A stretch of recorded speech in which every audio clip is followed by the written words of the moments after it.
लघुचाप आणुछि बड़ वर्षा 24 घंटे बंगोपसागर में सृष्टि हेब अवपात प्रभाव में राज्य में 4 दिन प्रबल वर्षा नहीं पूर्वानुमान करिछि पाणीपाग विभाग। केंद्रीय और संलग्न उत्तर बंगोपसागर में सक्रिय लघुचाप आज वेलमार्कड लो प्रेशर बा सुदृश्य लघुचाप क्षेत्र में परिणत होइछि।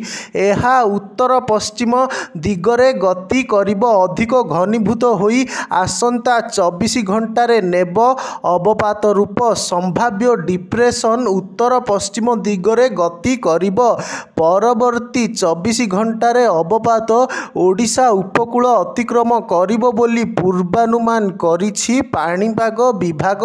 एहार प्रभाव रे आजिठारु राज्य रे 4 दिन भीषण वर्षा हेब। किछि जिल्ला रे मुसळ धारारे वर्षा होई पारे।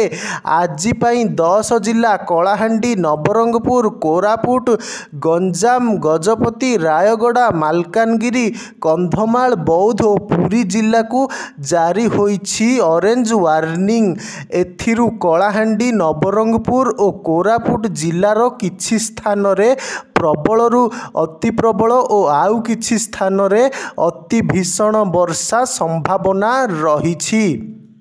सेहीपरि 9 जिला को पाणीपाग विभाग देइछि येलो अलर्ट। काली पई 3 जिला को ऑरेंज और 13 जिला को येलो वार्निंग दिया जाइछि। 22 तारीख जाए राज्य रे जारी रहिबो वर्षा। लघुचाप प्रभाव रे आसंता कालीठू ओडिशा उपकूल और संलग्न उत्तर बंगोपसागर रे घंटा प्रति 40 रु 50 किलोमीटर बेगरे पवन बहिपारे।